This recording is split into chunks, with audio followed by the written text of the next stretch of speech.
Yeah, that's about it. Cool. It's been about just over a week now since the album's been out. We just kicked off the tour as well. It must be pretty good. Yeah. It's good to be out of England, to be honest with you. It's good to be here. It's nice weather as well, so it's doing all right. Just sort of dawning on us how much work we've got to do now. So yeah, but it's good though. It's a pretty full-on tour. Yeah, well, it's not the way it's been put together. I'm not really sure where we're going. I was having a little look at the itinerary before we came out. It doesn't really make much sense to me, but I know that, I know we start here and we finish in England, and whatever goes on in between is whatever goes on in between. I'm not really sure about that anymore. But it seems to be a lot of little tours, as opposed to me. I mean, we do visit home quite a lot because of the kids and all that. So. Are they going to join you? No, too young. Mine's only 5 weeks old. So. Well, a bit of life-changing thing, really, eh?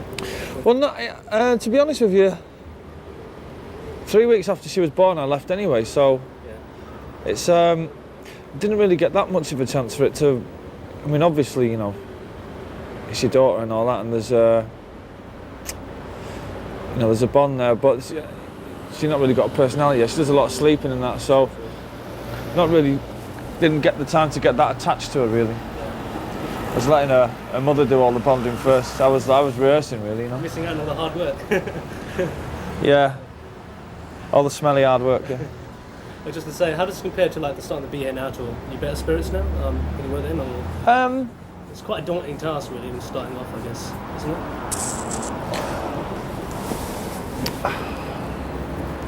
I think that the last time we took a lot of things for granted. And before we'd even left Britain, we'd sold about 1.5 million records. By the time we got to Japan, we'd done about 4 or something like that. So this, we're doing all right up to now, but it's not. It's in no way as big as it was like 3 or 4 years ago. So I think,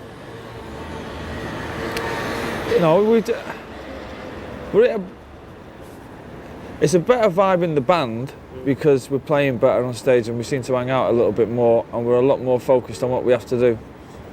But it looks like we're going to have to work a little bit harder to sell the records, that's all. Sure. But I don't mind that.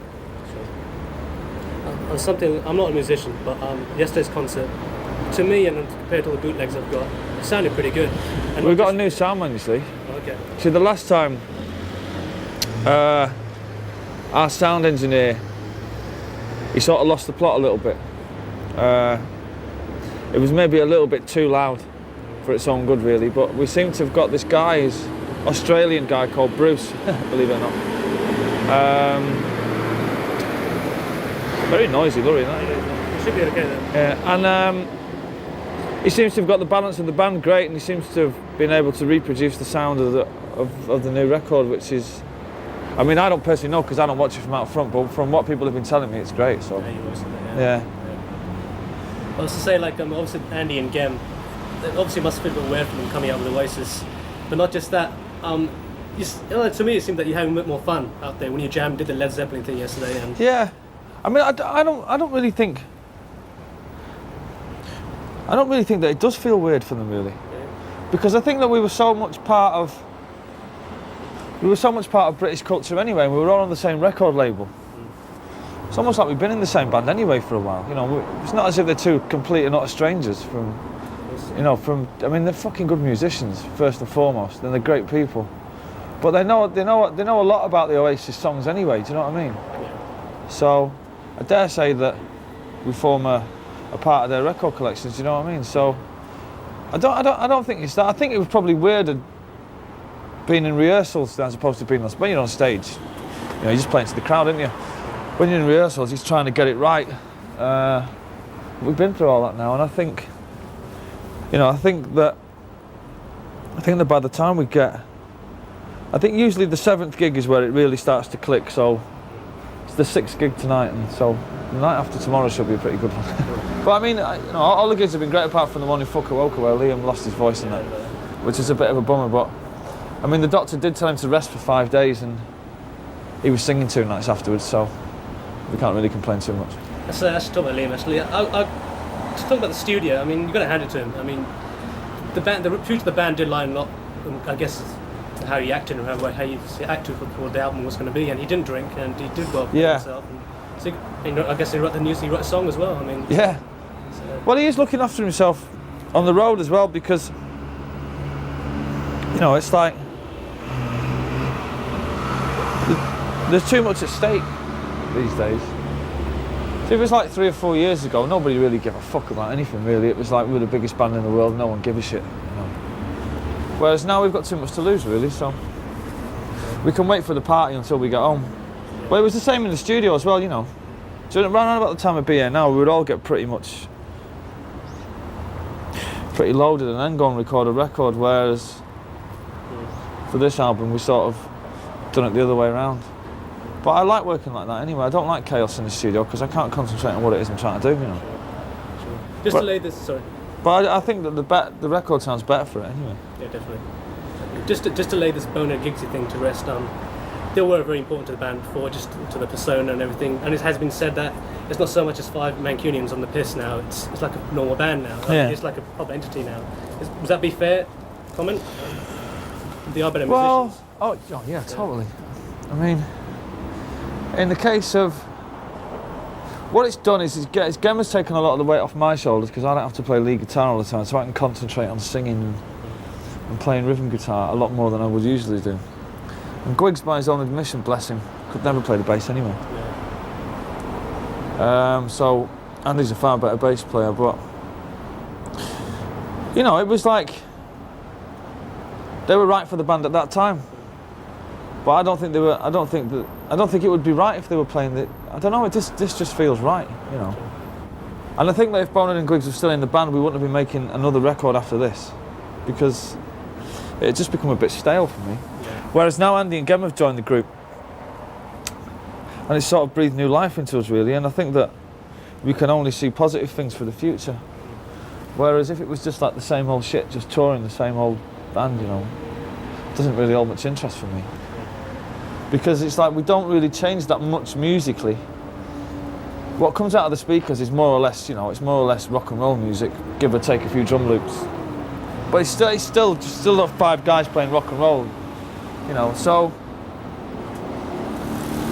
So at least the personnel has changed. So at least the next time we go in the studio, that's going to be different. So it's all looking good from a personal point of view. In a way, it would probably been easier if Boner Giggs had left before the album in the studio, right? So then maybe Gem and Andy feel a bit more part of it. Yeah, well, it would have been, but like I say, these things are thrust upon you, and you just got to deal with them the best way you can. In an ideal world, they should have said before they left to go to France that they were thinking of quitting, and then we could have got somebody in. But I don't think it would have made much of a difference to the record because I played all the bass on it anyway, and most of the guitars. So I don't think, But I'm glad in a way that that now we're going to go and write some songs together, and as opposed to all the songs being written and them coming in and just playing on it. Yeah. It's going to be different when we go in the studio because we haven't written any of the songs yet. So I think the great thing now for Oasis fans, like the future of the band would be here now. You never really knew what was going to happen, but at least now. And all the critics are talking about how important this album sells, and this album really matters the future of Oasis. But you're already talking about the 5th and 6th albums. It doesn't really. I don't really like the. See, the British press, they always talk about fucking sales figures and chart positions. It's not about that. It's like you can. I mean, sometimes it gets me down. It's like you can look at this one or two ways. It's like. People say we were really lucky to have a big hit album with Morning Glory, but the way I look at it is like we were really fucking unlucky because we've never been able to live that down ever since the day I wrote Wonderwall, man. It's like we sold 12 million albums once, and people should be saying, people should be great that a British band actually came that close to being as big as the fucking Beatles, but what it is they just use it as a stick to Beatles with, and it fucking gets on my nerves, to be honest with you. But it's never been about chart positions and sales figures. It's been about the fans, and if the fans like the record and we make enough money and we still have the enthusiasm after this 7-month tour to say, are we all still friends? Do we still want to make another album? And if the answer is yes, then it's it's a successful record. I mean, I don't care how much it sells. I don't really give a shit, None of us do. to be honest with you. I make good records, full stop. Whether you can't make people go and buy it, can you? Just to go back, let's talk about the album now, actually, and talk about the live thing. I was interested to see how songs like Gas Panic and Who Feels Love would be interpreted in the live stage. You did it quite well. Yeah. Have they been more challenging than the other songs? Because of the new sounds. Well, the one I was worried about, or the two that I was worried about the most, was Go Let It Out and Who Feels Love, because of all the backwards stuff and loops and stuff like that. Yeah. The main problem was convincing Alan to play, to a click track, because you're not into that at all. But we had a few sit-down meetings and chatted about it and said, look, we've got to move this thing forward, even if it's only a little bit, for the live thing, if anything. So I was worried about Who Feels Love and Go Let It Out. Gas Panic's just a rock and roll. I wouldn't say it's just a rock and roll song, but once we convinced the drummer that, to put a pair of headphones on is not, a betrayal of your talent, then he was fine with it. So I think that Sunday Morning Call and Where Did It All Go Wrong just look after themselves, and Gas Panic looks after itself. So I think it's a good set, to be honest with you. I would like to be doing Some Might Say, but Liam just can't sing it anymore. I was a bit disappointed about that. Yeah, well, it's a shame, because that's probably the best Oasis song that we've got. That sort of in that 4.5 minutes. That's what it is, It's just, that probably says more about Oasis than any other song. But he just can't. You can't sing the chorus anymore, and it's like, if it means him walking off stage every time he sings it, then it's best just to do Shaker Maker. But the odd night we'll throw it in, and it'll be extra special then. So yeah, I wanted to see how Gavin knew the guitars at the beginning. I thought it would be really cool. Yeah, well, we've done it. It was good because we were sort of bouncing off each other, but so be it. We might have to. It might be a case that in the future we might have to drop it down a couple of keys for him to sing it. But he's put so much into his singing over the last 5 or 6 years that his voice is just shot to bits, to be honest with you. Okay. So has he taken care of it? I mean, do you? Yeah, he's taking. He's not smoking as much as he used to. Certainly not drinking as much as he used to, and he goes to bed at a civilised hour now, like everybody else. Okay. I think at first he thought that was that wasn't a cool thing to do. But if you can't do your job, then it's as simple as that. Because if he can't sing, then the band can't play. And it's all right me taking over and saying, "Oh, I'll do the gig," but it then ceases to become Oasis, doesn't it? It then becomes the Noel Gallagher experience, and that's not what it's all about. Let's go back to the album. What were the most challenging songs of the album? Well, the most challenging one for me personally is the one I bottled out on, which was Roll It Over. When I got to the middle bit, where there's the guitar solo in, I couldn't think of anything to play whatsoever, and everything that I was playing was just a bit naff. And so I just gave up. And everyone was saying, well, we need a guitar solo, and I just passed it to my mate who was in the studio, and I said, look, you go and play it. I can't play it. I mean, I can play it, but I just couldn't think of anything to write. So he said, what do you want it to sound like? So I said, Pink Floyd. Yeah. So that's what he done. But I haven't got a problem with that, As long as I write the songs, I don't give a shit who plays on them. But I was most happy about Who Feels Love and Go Let It Out when I heard them coming out of the speakers, really. Because I knew exactly what I wanted in my head, but to try and articulate that to somebody else, like Spike, and then for him to push all the correct buttons and get it right coming out of the speakers was a challenge, I suppose. And so them two, really. But I'm proud of it all, apart from the lyrics on I Can See a Liar, which that's the only the critics been really getting into. Yeah, but I mean, I said that before it came out, so I did warn everybody. So I mean, I'm not saying I think it's a great song, but just the lyrics are a bit shit. But Liam wanted it on the album and I didn't. Yeah. I got outvoted in the studio by the producer as well as the engineer. So there, but there you go. Bit of Pictures of Lily in that, innit? Well, that's a bit of Pictures of Lily, bit of AC/DC, bit of the Sex Pistols. It was, it sounds like it was. It sounds like what it is. It was a song that we were fucking about in the studio doing. I don't know what we were doing, what song it was, and I was waiting for the tape to rewind, and I just played the riff, and everybody stopped and went, "What's that riff?" And I went, "I don't know." And they said, "Right, let's get it down on tape. We'll write a song around it." And I was like, "Well, hang on a minute. let's finish this, what we're doing. So I wrote it really quickly, and I maybe should have spent a bit more time on it, but, you know. But the thing with songs like that, for every 10 people that say, you know, it's a bit shit, you know, there'll be 5 that say, oh, hang on a minute, that's my favourite song on the album. Yeah. So the reviews that I've read of the album, you know, some people have said it's the worst song on the album, some said it's the best, so, I mean... What do you do? Who do you trust? I don't know. Just while in the Who, just before I forget, I was very glad to hear that you're going to do the cover of My Generation. Yeah. Because I've always seen Oasis more like the Who in terms of persona, got a lot of things in common, the in-band fighting, Australia thing, it's all yeah. there. You know? I always thought we were a cross between Slade and the Who anyway. Okay. I never did get the Beatles thing. I think that all stemmed from a version of I'm the Walrus we've done years ago, and then it just carried on from there, really. Yeah. I don't even think we sound remotely like the Beatles. I think on 2 tracks, Whatever and All Around the World is the only time we've done the Beatles thing. Well, that's about it. The rest of it's all just rock and roll music. Just on the B-sides, rock and share, that's about it, right? Yeah, or maybe the Master Plan is maybe a bit Beatles-esque, but... You see, but when, like... See, the thing that I don't understand is, you know, like...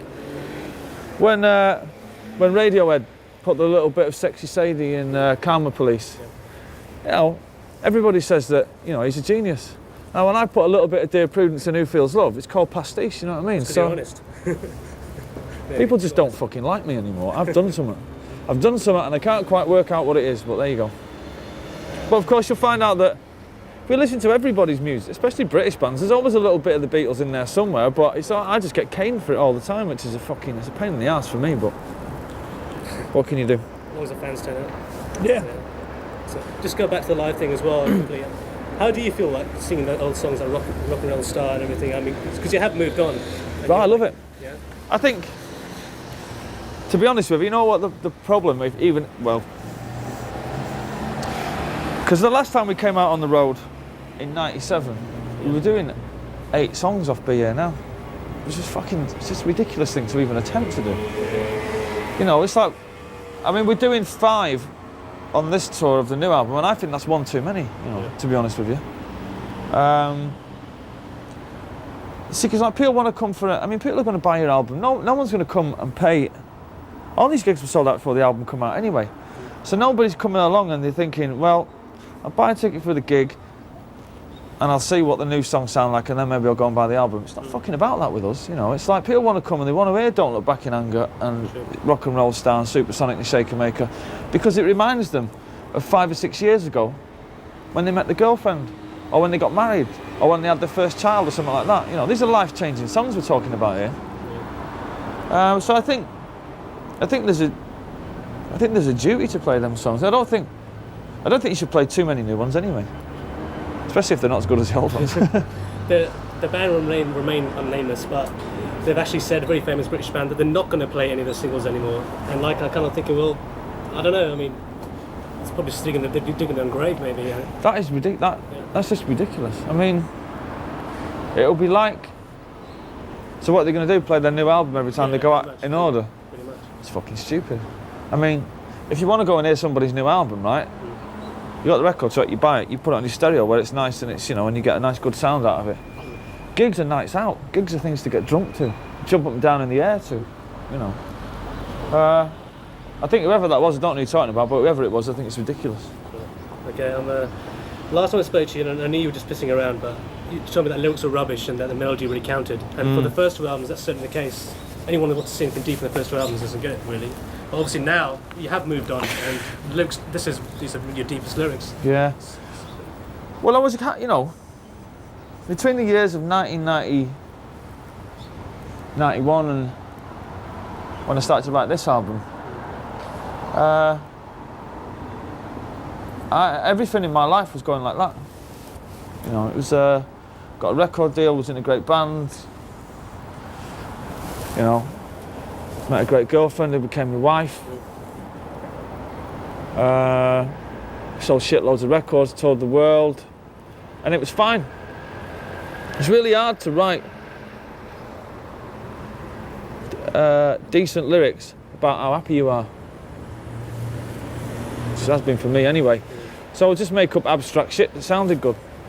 And that's, you know, that was my philosophy. Now, round about the time in between the end of Be Here Now and the beginning of this, writing of this album, I went through a pretty dark time with drugs and stuff. And I've since found that it's very, very easy to articulate darkness than it is to articulate, you know, happiness.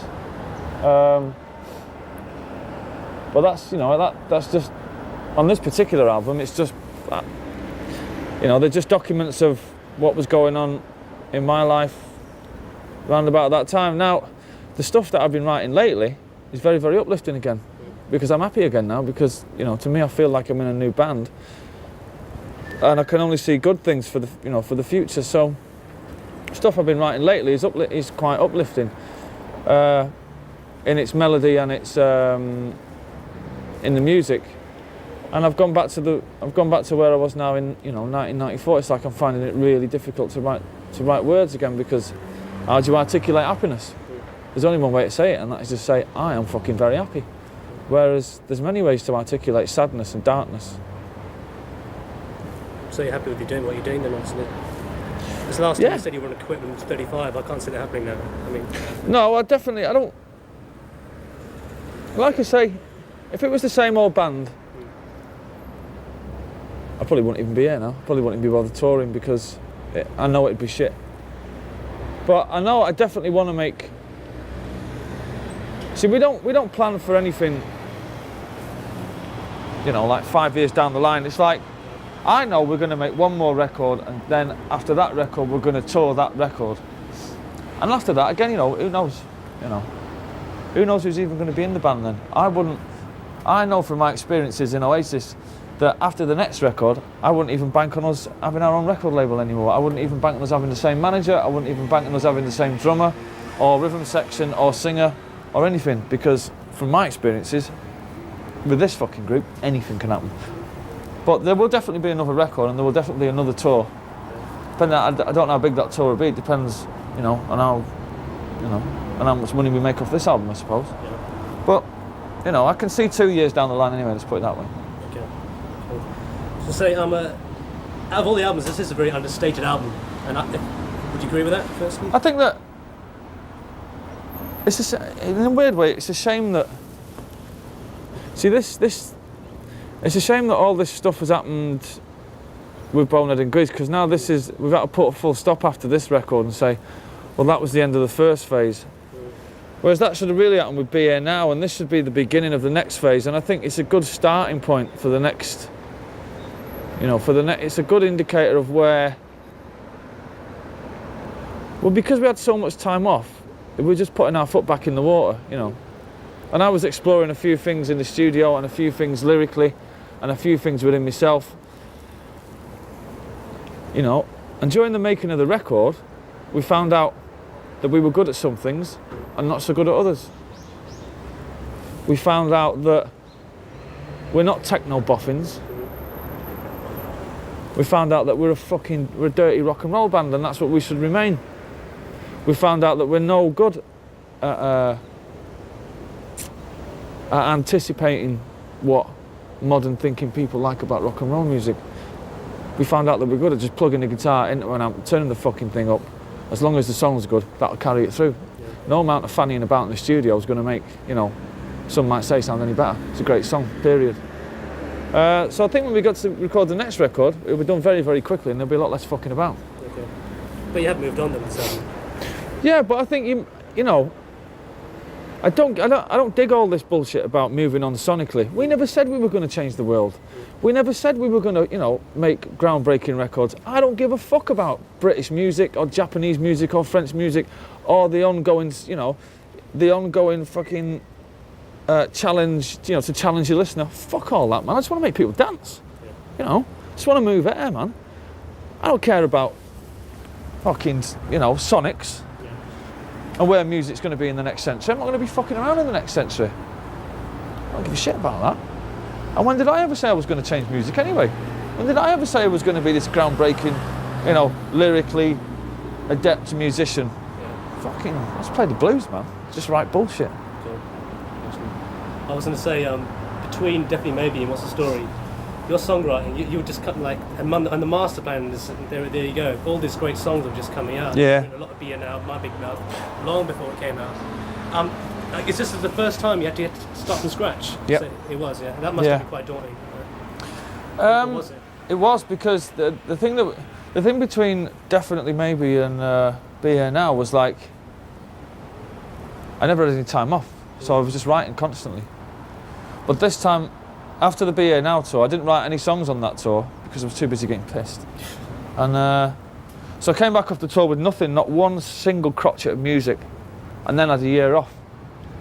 And then didn't write anything for a year, so it was then, you know. So in effect, I hadn't written anything for 2 years. Now the thing about songwriting is, it's like anything, it's like riding a bike, you know. You just need the practice. You do forget how to do it, you know. You know, you've got your little methods of, you know, where do you go when you get stuck for that line? And all songwriters have got their little, you know, their little stack of books that they get out. We all do it. So I'd forgotten how to do that, and it was just a case of that was the most daunting thing, was writing the first song. Yeah. And the first song that I wrote was Let's All Make Believe, which is and that was written, and if you listen to the lyrics of that probably gives you a good indication of why the band nearly broke up. Okay. And then it just went from there, really. But yeah, it was quite a daunting prospect, but you know, at least I haven't got pressure put on me by any record company or anything like that. I'm not, you know, it's never like, on this day you must deliver this album or you're in breach of contract or anything. People just let me get on with my thing, you know what I mean? I do come up with the goods. So I just need a bit more, you know, as I'm getting older, I just need a bit more space and time, really, just to get on with it. When did you decide that you weren't going to use Owen Morris with that Mark's Tent was going to come in? When did you decide that? Was it? And what were the reasons behind it? Just that I felt we'd come to the end of the relationship with Owen, really. I didn't think that going in the studio and seeing Owen behind the desk, as much as I love him as a geezer and that, you know, and we've done some great stuff together, I would know exactly what I was going to get out of him, and he would know exactly what he was going to get out of me. Whereas with Spike, I'd never met him before.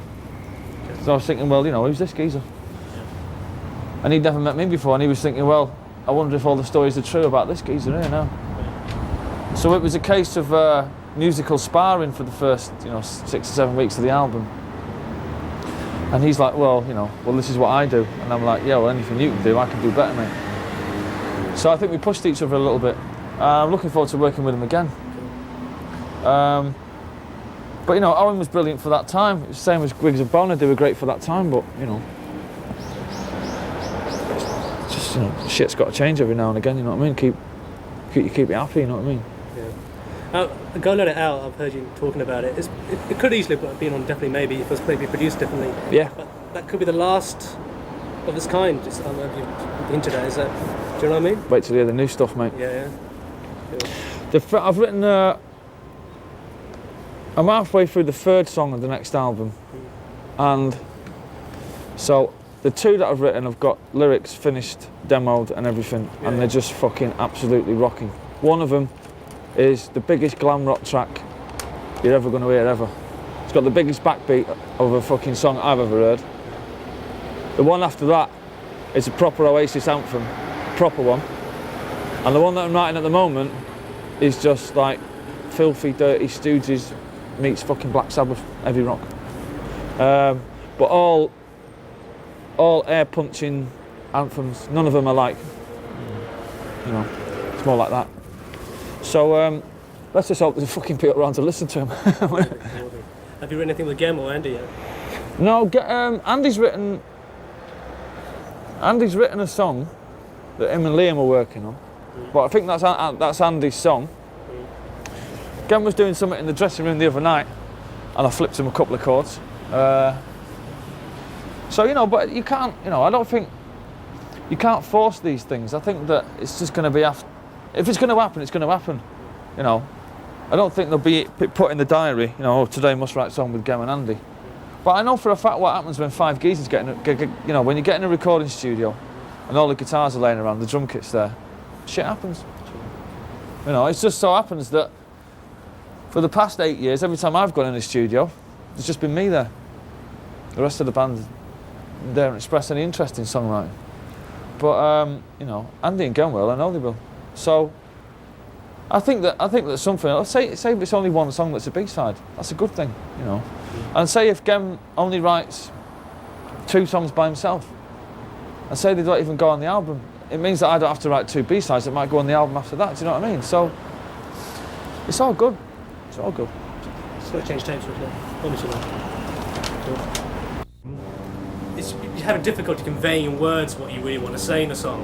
And would you have been able to write this album 2 years ago, lyrically, I'm talking about? No.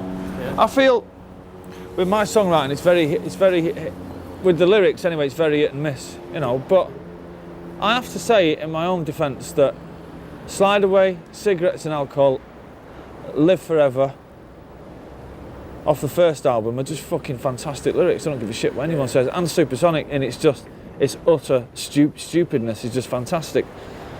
Now, on Morning Glory, Cast No Shadow, he's got fantastic lyrics. Yeah. The rest of the lyrics on that album, they work as a musical instrument. On Be Here Now, none of them have got any good lyrics, apart from maybe Magic Pie, and that's about it. But you know, when I'm good, I'm good, and I'd have to say to these bands, you know, they're all these young fucking guitar bands in England, they're always slagging me off, and I always just say, look, fuck off, go and write Live Forever, then fucking come back and let's talk about it in 5 years. You know, go away and write a B-side like The Master Plan, and then come and talk to me about your lyrics. Go away and write a song about a Wonderwall, you know what I mean, that changes people's lives all around the world, and come back and talk to me about lyrics, you know. I'm allowed to slag my lyrics off, you know, they're not, man. All these little pups in these bands are like, yeah, you can't fucking write lyrics. It's like, yeah, but, you know, it's a good job that I can't, because if I was any fucking good, I'd be bigger than John Lennon. You fucking lucky I'm not, do you know what I mean? I'd be the biggest star there ever fucking was. It's a good job I'm shit. I remember the last album, the only one song, there wasn't a Don't Look Back in Anger on the last album, and Sunday Morning Call is, I think it is. Do you find the ballads easier to write than high tempo numbers? I find each song equally, you know, I don't really like, you know, I can't say I like up-tempo songs or slow songs. I do tend that I find to write more slow pieces of music, which I've now started not to bother recording anymore, because I want to keep Oasis like a, you know, a high-energy rock and roll band, really. But I do find it easier to write slow pieces of music. It's just because I'm quite a laid-back geezer, and when you've got an acoustic guitar, I'm not very fucking angry about stuff, you know. I just tend to be quite plaintive and write songs like that. But so I've got a lot of slow music knocking about, which I'm not even going to bother exploring. You know, I'll just stick it on a cassette somewhere, and I'll probably use it for solo stuff in the future. But it just depends what mood I'm in, you know, to be honest with you. Yeah. But in the case of Don't Look Back in Anger, I don't really think that was that difficult to write. As long as I get the first line, I'm all right, I'm away. Getting the first couple of lines is the most difficult thing. But it's only just dawned on me when we're talking about that song, how good that fucking song actually is, since we've come back out on the road after 3 years. And you get to that's, you know, I mean, to be honest with you, we always used to start in a different way. I used to start with this big fucking electric guitar, and it was just like, we used to play it too fast, and it was, you know, it was all over the fucking place. From what the stuff we've done now, as soon as you hit that piano intro, the place goes fucking ballistic. I mean, the first night we've done it on the first, in Tokyo, it's like, you know, it's like, bloody hell, man. It's a fucking good song. Even though the lyrics don't really mean anything, do you know what I mean? It's just the feeling of it, you know. Your voice has never sounded better, actually. Well, I've taken a lot. I mean, the main thing to look for is see how many amps I'm not using. You know, on the last tour I was using 4 Marshall stacks. I was using, it was just outrageous, you know. I wanted to be Pete Townsend. Whereas now I've got 2 little tiny amps, and I used to have them sort of like, you know, these big stacks. I used to have them backed up right against my back so I could, you know, so I could feel it. Now I've got 2 little amps, and they're across the side of the stage. I can actually hear what I'm singing now, you know. And that's why, you know, I just think that we had to, you know, sit down and rethink the whole live thing. And we were like, you know, because we always had it in our heads that we were the loudest fucking rock and roll band in the world, you know. It was just youthful bullshit, really. But the singing was always suffering, you know. So I think that, you know, it's better than it's ever been live-wise, I think. Last time we had Stay Young and Going Nowhere. And as with any Oasis album, it's a B-side, which I look forward to as well. Which ones stand out? We've got Lesser Make Believer, he talked about that. Cigarettes in Hell. Anything else coming out? Yeah, there's a track called One Way Road, which everyone seems to like. Again, it was another one that was just... Have you heard it? There was another one that was made up in the studio, but it's another coming off drugs song. But it's quite uplifting. Again, it's very slow and it's quite country-esque, but it's a fucking great song. And there's a version of Helter Skelter, which we recorded back in 1996, which we just got round to mixing the tapes for, which is it's very much old Oasis, does the Beatles. There's a track called Carry Us All, which is... it's not got very many loud guitars on it at all. It's a good song, but it's not a very good version, if you know what I mean. But so, I mean, some of the B-sides for this particular record are great. I think Let's All Make Believe and Cigarettes in Hell are fucking brilliant songs. I don't know what's on the next single now, to be honest with you. But I think out of the ones coming up, One Way Road is probably the best one. Also, I can see your songwriting evolving. You're a big Neil Young fan, I know. Oh yeah. You've always had a big social concert as well. You were a big supporter of Old Labour. And the Dockers concert as well. I won't be surprised if some of that, you know, kind of songs pop up in the next album. Well, yeah, the thing about... Now I'm sort of straight and sober. You know, you spend a lot more time watching the television, you spend a lot more time reading newspapers, and you do spend a lot more time, I wouldn't say worrying about what's going on, but you're more aware of what's going on. Yeah. Whereas, I was living in a plastic bag that was just full of fucking Charlie and booze for the last 14 years, really, if I'm being honest. I started taking drugs when I was, just left school. I thought, I don't know. And it's just like, so, but it's not something that I would, I mean, I'm not Bobby Gillespie, you know what I mean? I don't really give a shit about the state of Britain, to be honest with you.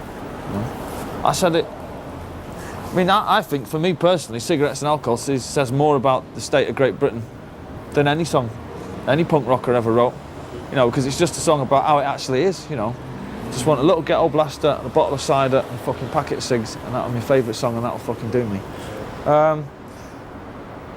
But it's not something I would go out of my way to make a political statement, but if I was feeling political on that day, maybe would. But see, another thing is, in England, we all got the government we wanted. See, as much as Labour seem to be all bent on fucking it up for themselves, I don't think anybody really hates them as much as they hated the Tories, who were just fucking right-wing twats, do you know what I mean? So here's hoping Labour get voted out, we get a government that we hate, you know what I mean? I think that's... Well, I think it keeps you young, doesn't it? Because I fucking hated the Conservative Party, I mean, I still do, and I would outlaw the Royal family, and I'd outlaw the fucking lot of them, but whether I put it in the music or not, I don't know. Just wrapping this up. It seems to me now that you can finally smell the roses, really. I mean, regardless of the album's doing fine and the stadiums are going to be full and Wembley Stadium sold, you're okay. Well, you really are. What have been the highlights? Obviously, Nebworth we won. But what, of the whole thing? Everything, yeah. We've started at the beginning. Meeting Alan McGee. Writing the song Live Forever. I remember the night I wrote it and I put the guitar down and I just thought, well, this is it now. Yeah. From the point I wrote that song, it seemed that every song I was writing was just fucking brilliant. So there was that. Getting phoned up one afternoon. I was only 25, been told I was a millionaire. Yeah. Little things like that. Recording Morning Glory in 2 weeks for about 65 grand and it's selling 12 million. Playing Madison Square Gardens, playing Main Road, playing Nebworth.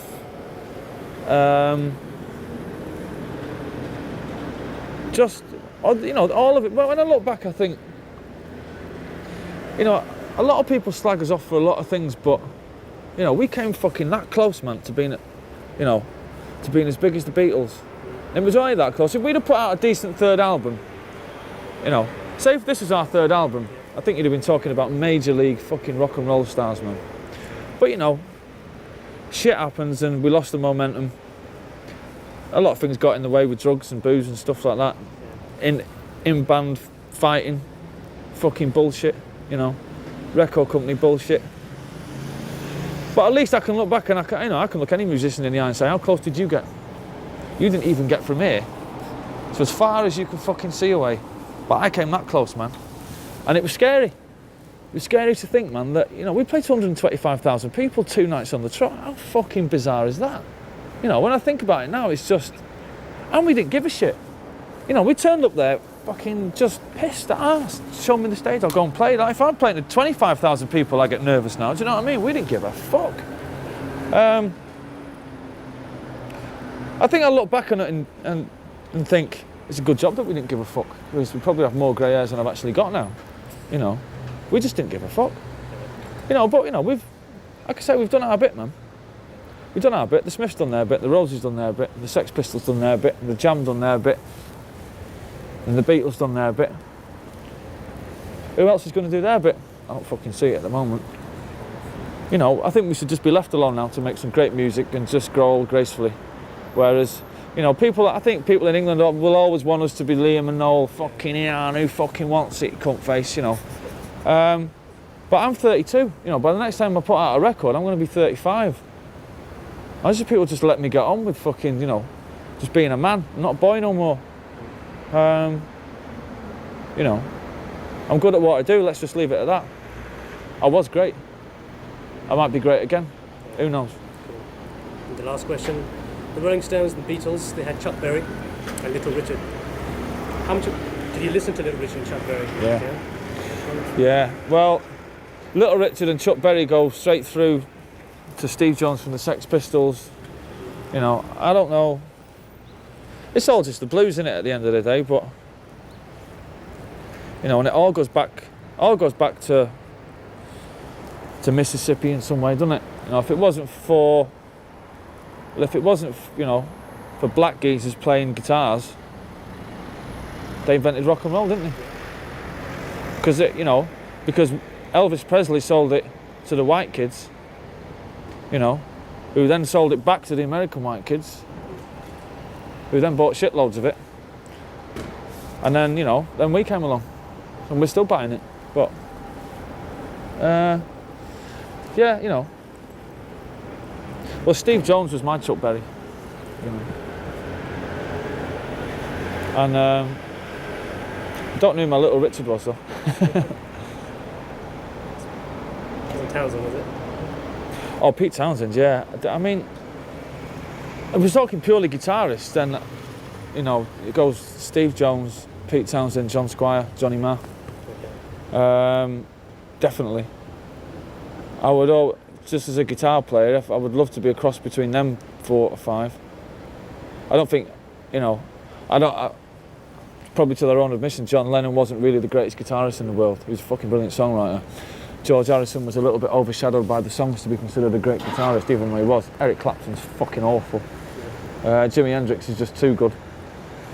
And Keith, I put Keith in the same bracket as Steve Jones. You know, it's like quite limited to what they do, but they just make it work for them. You know, what did Keith Richards say? 5 strings, 1 finger, 3 chords and 1 arsehole. You know, that's all you need, man. And but that's, yeah, my guitar playing. But yeah, I admire Keith Richards. I admire all them guys. You know, they're still doing it, aren't they? I mean, I went to see the Who at Shepherd's Bush Empire just before Christmas. And all these other young guitar bands are wasting their fucking time. I'm telling you, man, they're wasting their fucking time. The Who were fucking incredible. And then you talk to some knobhead who's got a keyboard fucking set up at home and he's a DJ and he's going, these fucking old farts playing music, and you just go, hey, fuck face, whatever your name is, fucking Nicky F or fucking Danny Z or whatever your name is, man, suck your own ass. You know, they still got it. Can't fucking write songs no more, but they can still do the business, you know what I mean? Roger Daltrey can still sing anyway. That's it. Thank you very much. That's one. Just got quick ideas for an hour special. Yeah. I'm Noel Gallagher. Make sure you watch the Channel V Oasis special. All right. Hiya, this is Noel Gallagher from Oasis, and make sure you watch Channel V for our 1 hour special